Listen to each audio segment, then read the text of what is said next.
Hello, Archie Dunlop here with Talking Astrology with Archie.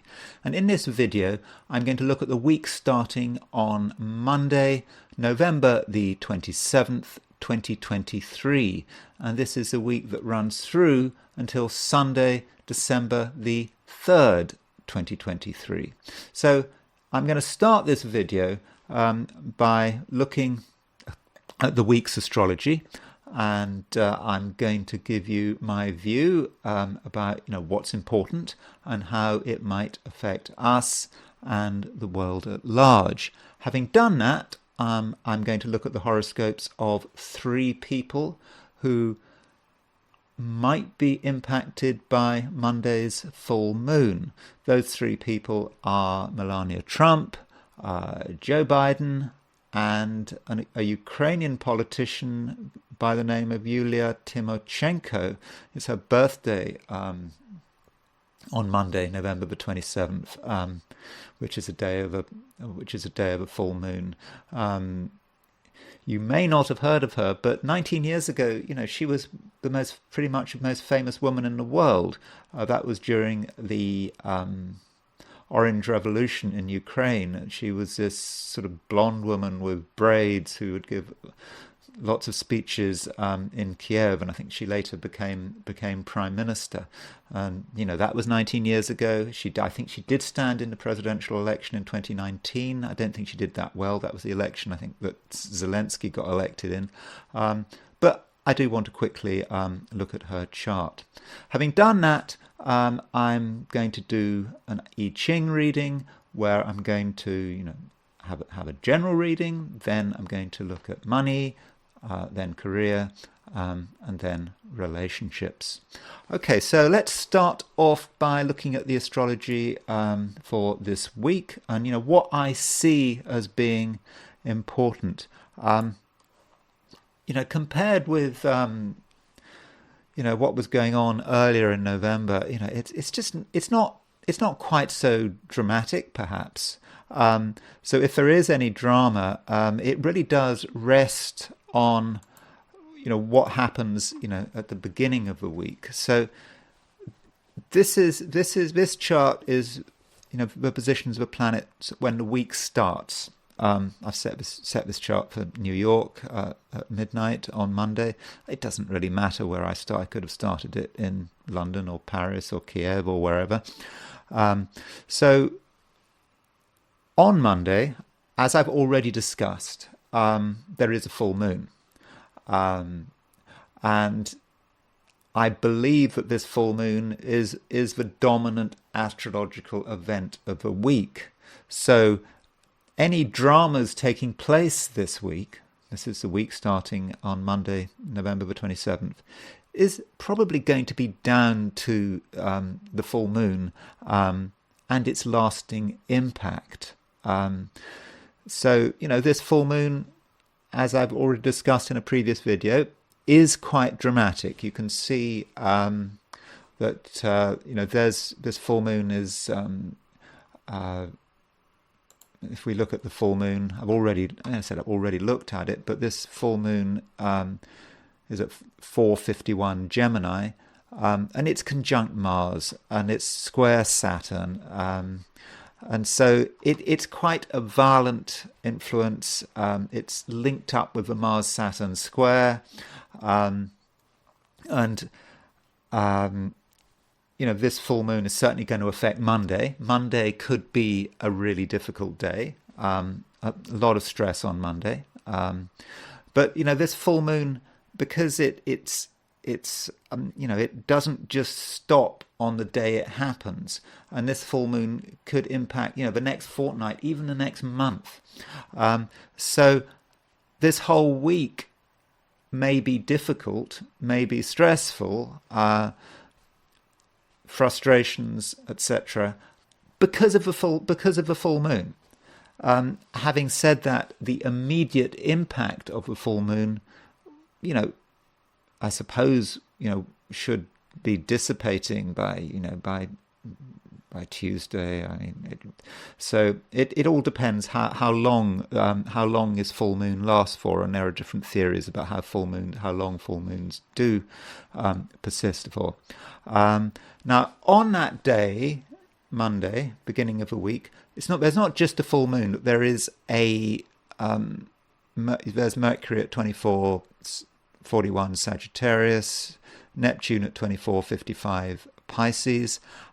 This is a very deceptive aspect. So Monday, Tuesday, when this Mercury-Neptune square is going to be sort of at maximum strength, there's going to be a lot of lies, a lot of deception. At the same time, there could be misunderstandings. We have to be very careful about making misunderstandings. Mercury in Sagittarius jumps to conclusions at the best of times, but when Mercury in Sagittarius is square Neptune, it can jump to disastrous conclusions. So if you're looking at things and you've reached a conclusion and you're going to do something on the basis of what you see, for example, spend money or say something unpleasant, what you're doing may be based on a false understanding. So we do have to be very careful about that. We also have to be careful about salespeople and what people say. People are going to be lying to us. They could just lie through their teeth and just assume that we're going to just believe them. And people are going to be very convincing. We're going to be very vulnerable to being convinced. So, be careful on when, it's the nuisance phone calls. People are going to be calling. They might trick you into giving away details you shouldn't be giving away. Be careful on the internet. Be careful about phishing and internet scams. That kind of thing. Yeah, just really, really be extra careful. Some of us, on the other hand, may be tempted to be immoral. I suppose statistically, I don't know how many people are going to be watching this video. I don't know. It's normally a few hundred people. It's not. I don't get a huge amount of people watching these videos. I'm still at the beginning of my YouTube career, I hope. But some of you may be tempted. A couple of you may be tempted. Well, hopefully none of you will be tempted. But you may be tempted to take advantage of people. You may be tempted to lie to people perhaps for financial gain. Don't do it. You may be too clever by half. You may think you're being clever. You may think that other people are stupid, but are you going to benefit in the end? Even if you get away with it, it's bad karma, isn't it? So yes, that Mercury square Neptune does need to be treated with great caution. But as I said when I was specifically looking at this full moon, there is a spiritual angle to this full moon. Mercury is about looking beyond our material environment. So at best, the Mercury square Neptune, can be, perhaps getting vague intuitions about what's going on in the world. Have these vague intuitions, but you don't have to act on them. Just perhaps see the world in a different way. Perhaps understand that it's not all about money, and that there are higher things that are worth pursuing. So after this full moon, that is really the main event of the week, the full moon and perhaps the Mercury square Neptune. Then moving on to Friday, December the 1st. On Friday, December the 1st, Mercury moves into Capricorn. So there's Mercury at 24 Sagittarius. Then it moves into Capricorn. I think that's probably a good thing, because Mercury doesn't work really very well in Sagittarius. People reach the wrong conclusions. People make mistakes. They say things they shouldn't. They offend people. And then Mercury going to Capricorn, complete change of gear. Mercury in Capricorn is very sensible. It's careful what it says. It looks at the facts. Doesn't rush itself. And in when Mercury in Capricorn speaks, it speaks slowly. And I think when Mercury goes into Capricorn, we can sort of start being, we can start getting our lives together. Maybe sort of documents, material stuff. So I think that is a fortunate change. And as soon as Mercury goes into Capricorn, it makes a sextile aspect with Saturn, and so, Saturn rules Capricorn. So by the weekend, things are going to be a lot calmer. People are not going to do crazy stuff. People are going to be better able to deal with reality. So it's not brave words. No longer the brave words. We're not going to get that anymore. People are going to be they're going to have to do what they have to do. I mean, hopefully, in places where there's wars, for example, I don't know, Ukraine, Gaza, people are going to accept reality and start thinking about how they can end conflicts. I'm not saying that's going to happen. That would be a good way to use the Mercury in Capricorn sextile Saturn energy. But we mustn't forget that full moon at the beginning of a week is really going to set the scene for this whole period. So it may be the fact that this full moon is conjunct Mars and is square Saturn is going to be such a dominant theme that it doesn't matter that Mercury's gone into Capricorn. People are still going to be crazy. But hopefully by the end of the week, there's going to be a bit of realism. Okay, so that's the week.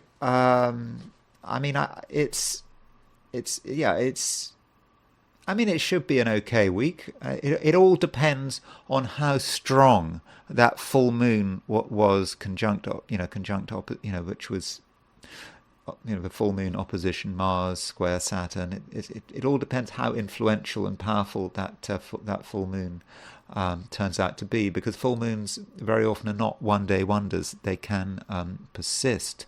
Now, this full moon may impact a couple of people. One person I think it might impact is Melania Trump.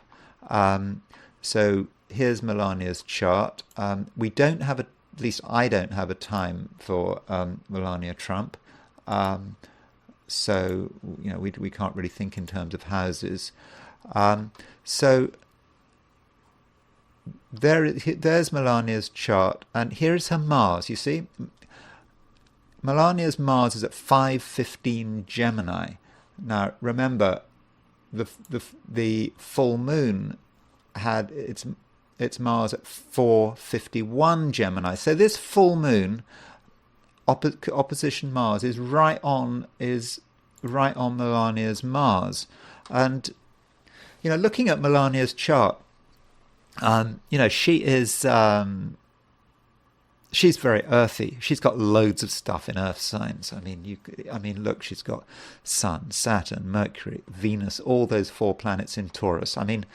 That suggests to me she likes money. Money is important to her. The good things in life are important to her. All her fashion and all that kind of stuff. That's all very, very Taurian. And then she's got the moon in Capricorn. Okay, we don't know precisely when she's born, but moon in Capricorn is very, very, very much into self-interest. Money is what matters. I think that's very obvious from her chart. And this Mars in Gemini, it seems to be just not fully connected with the rest of her horoscope. Okay, it's Mars. Well, that Mars trine Uranus. So, what does that Mars represent? Well, in a female chart, Mars often is a projection. It's about the men in her life. And Mars in Gemini. So it's kind of not surprising that she went and married a Gemini in the form of Donald Trump. So with that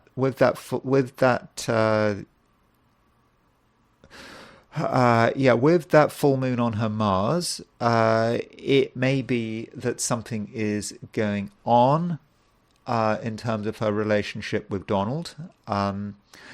We can see that, in fact, this Mars is opposition Neptune. That may say something about him from her perspective. She might see him as someone who can't be entirely trusted. That might be how he turns out. And this full moon hits hitting a Mars. It may actually affect Trump. So we may be actually seeing what's going on for Donald Trump in the chart of his wife. So the full moon represents a revelation for her. She sees, perhaps, or something comes to a head in terms of her relationship with Trump. And again, this is what I said, about this chart. And, Melania Trump, I suppose, is quite a private person.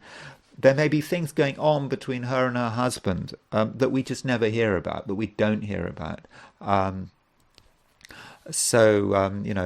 can say what I like, but there's never going to be any evidence that what I say was right or wrong. So that is a possibility. But it may be something going on in Trump's life, in Donald's life, that there may be perhaps some kind of watershed moment for him over the next couple of weeks. I do think I need to look at Trump's chart again, but this is a reminder that when you've got a chart like this, you can often see what's going on in another person's life. So Mars in her chart represents Donald, and if there's a full moon on her Mars, it may be a full moon that affects her husband. So that's Melania's chart. So perhaps we should look at it, see what's going on there. If in general that Mars is about aggression, it's about anger. I think she could have quite a difficult week. Certainly a difficult Monday. A lot for her to be angry about, apparently. A lot for her to be annoyed about, apparently. She needs to watch where she goes. Mars is a planet of accidents, so she needs to be careful, not do anything dangerous. So that's Melania's chart. But we don't have a time of birth for her, so we can't say precisely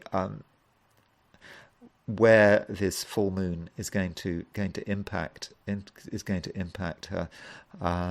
But that's something to consider. Now, one person we do have a time of birth for is Joe Biden.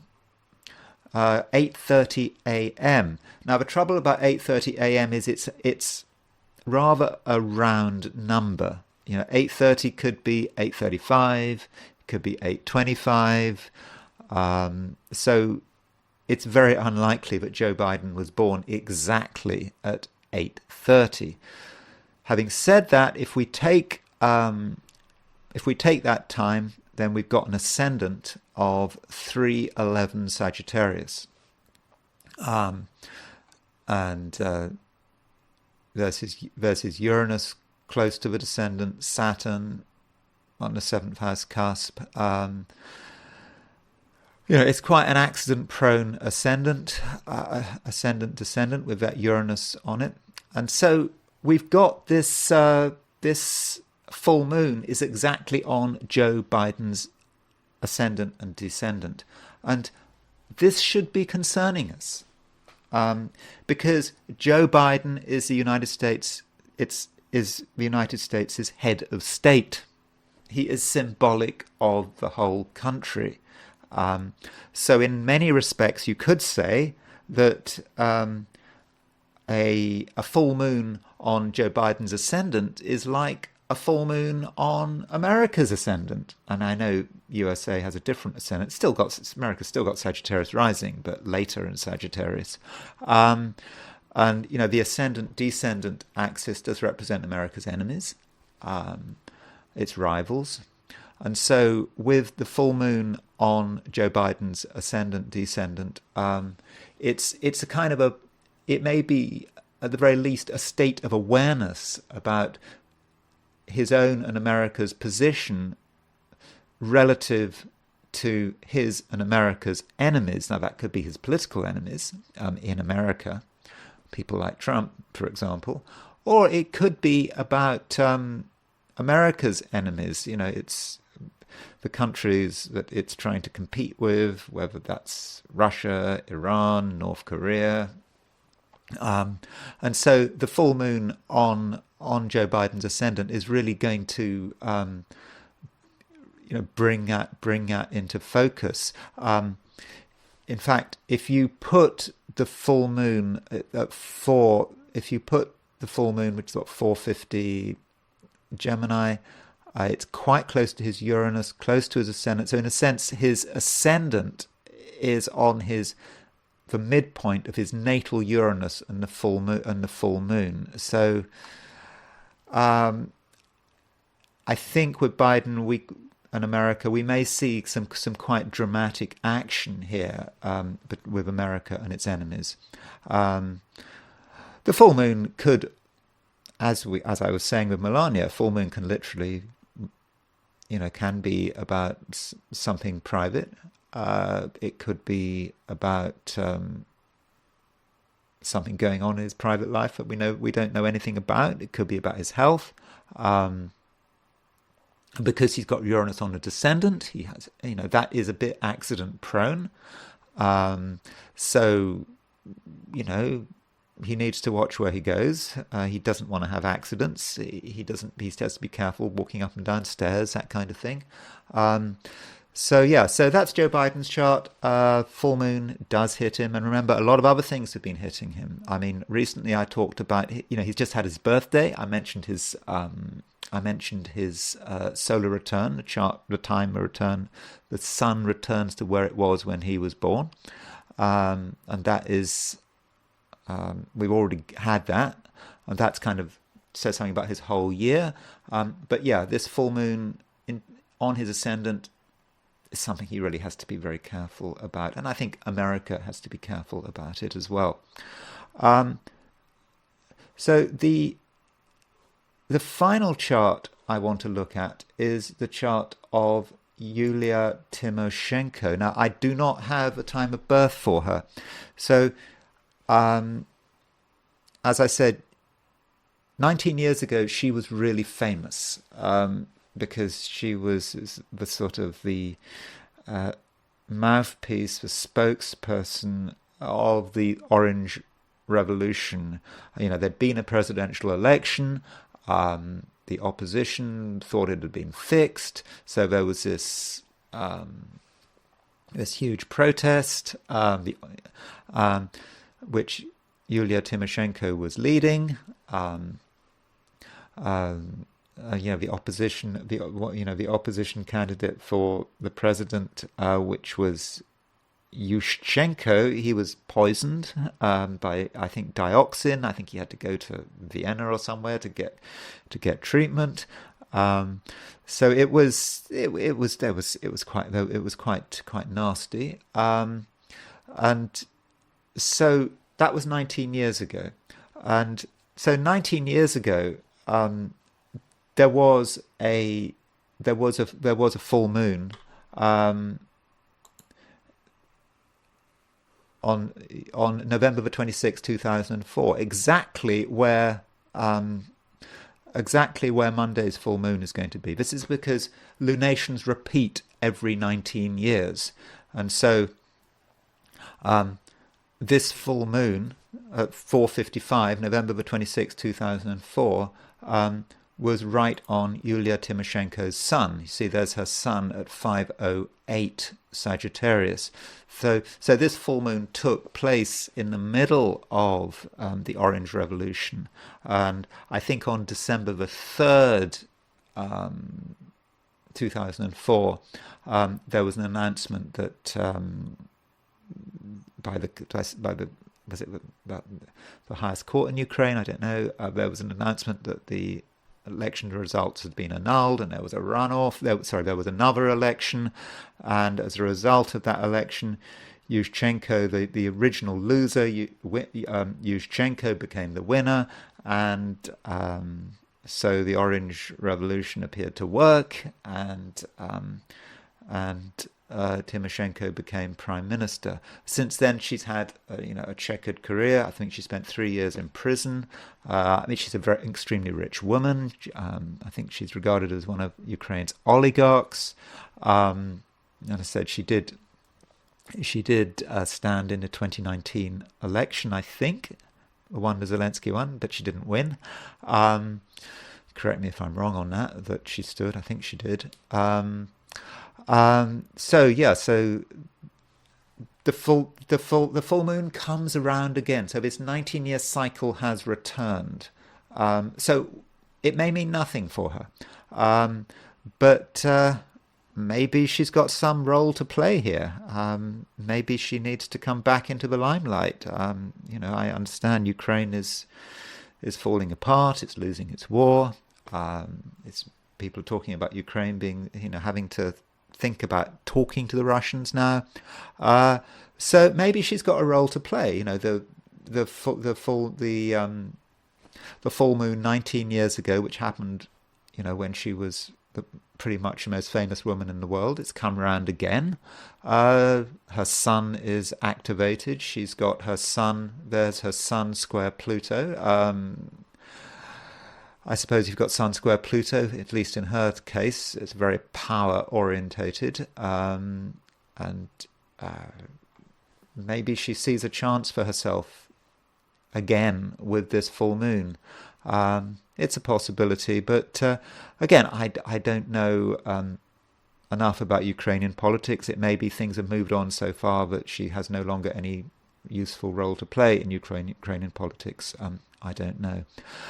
Okay, so I now want to look at the I Ching. So what I did was I asked a question about the week in general. What is the week starting on Monday, November the 27th, going to be like for those watching this video? Again, you don't have to take part in this forecast, this prediction, if you don't want to. This is only there's only people that listen to what I say. If you don't listen to me, this forecast doesn't apply to you. So you can stop the video. If you can watch something else instead. If you don't want me to talk about your week ahead, if you don't want a forecast for your week ahead, because then what I say won't apply to you. Okay, so I threw 3 coins in the air 6 times, asking this question: what's the week going to be like? And I got a single hexagram. It doesn't move. If you look at this hexagram, it's very solid, isn't it? It's got this double line at the top, solid beam, and it's called contemplation. And it is about contemplating what's going on around us. It's not actually about acting. It's not about taking massive initiatives. This week is not, we should not be taking initiatives.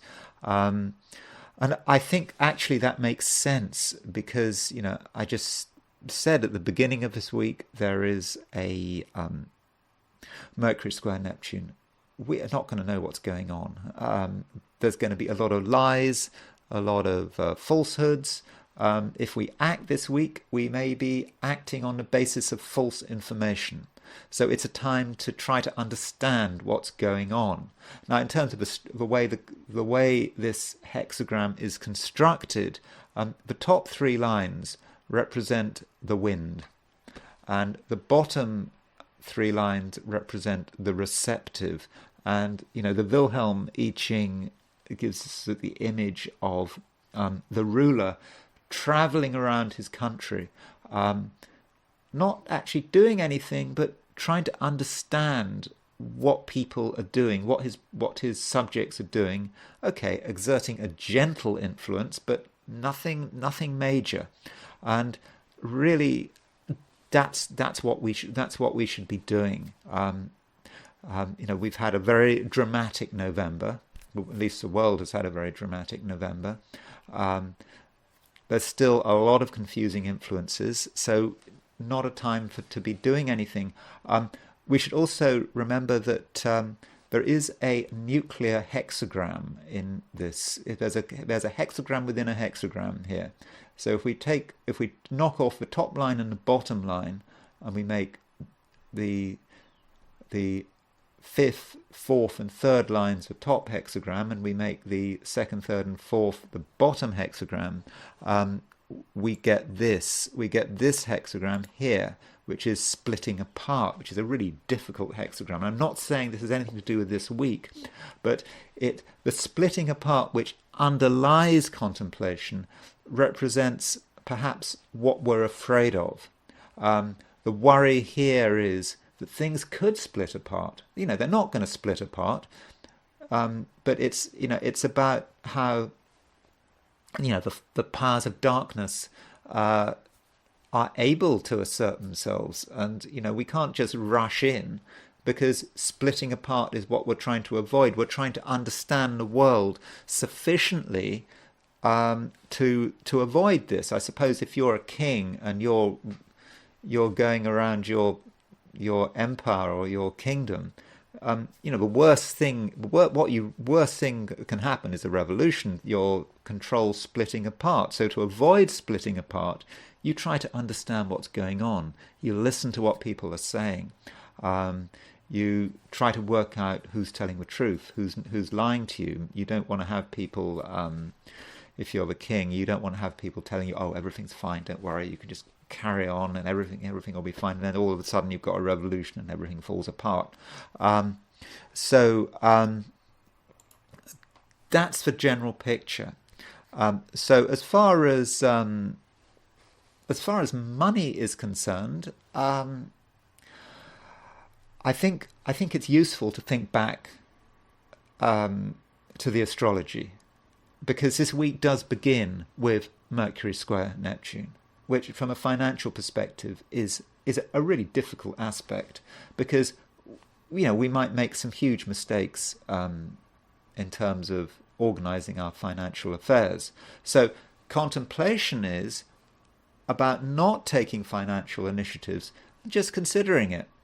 Okay, is this a good thing to do?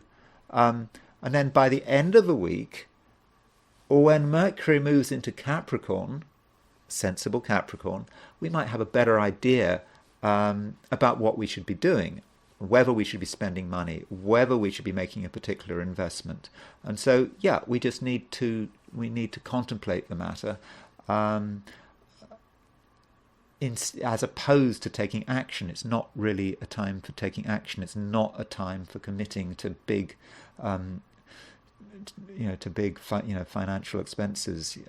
Particularly Christmas is coming up. Got to watch out for that. That can be a real killer, can't it, financially?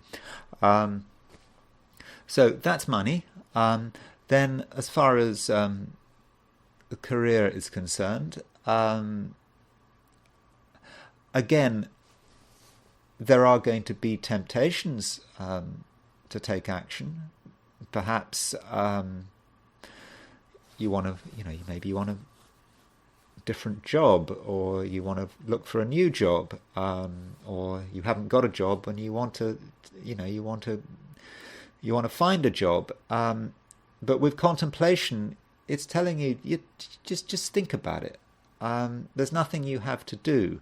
Now, in terms of if you're working, then remembering that the nuclear hexagram is splitting apart.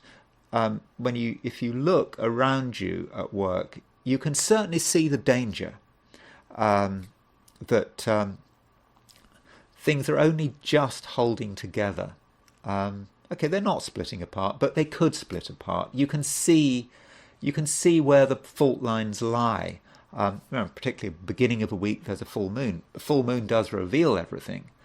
You can see how bad things could be for the place you're working, and perhaps for you yourself and your position. But don't jump to conclusions. Remember, we had Mercury square Neptune at the beginning of a week, so don't jump to conclusions. Contemplate the matter. And then at the end of a week, when Mercury is in Capricorn and sextile Saturn, then you'll be in a better position to be able to work out what needs to be done. And finally, there's relationships. It's a kind of a similar situation, and it kind of depends upon. It depends on what kind of relationship you're in. I mean, if you've been in a relationship for decades, then maybe it's not such a big deal. But if it's a new relationship, or you're about to enter into a relationship, then you certainly don't want to make commitments. Certainly, you don't want to make new commitments, because you may be making those commitments without fully understanding the other person. And so you need to sort of hold back, work it out. Okay, you can still exercise, though, a gentle influence, and I suppose that particularly applies if you're in a longer term relationship. If there's something your partner is doing which irritates you, it's not about having a dramatic confrontation. So if you're involved in a relationship and you really want an argument, or you want to bring something out into the open in a dramatic way, that's not a good thing to be doing. You can nonetheless change a person gradually, slowly. It's through asserting your influence slowly, in a very sort of gentle kind of way. It's like the wind. Slowly trying to move someone in the right direction. So that is the approach with relationships. There's nothing that has to be done. There's nothing that should be done. It's a time to contemplate the situation. Later on, you can if you need to do something more dramatic, you can do it, but not right at the moment. Okay, that's the I Ching.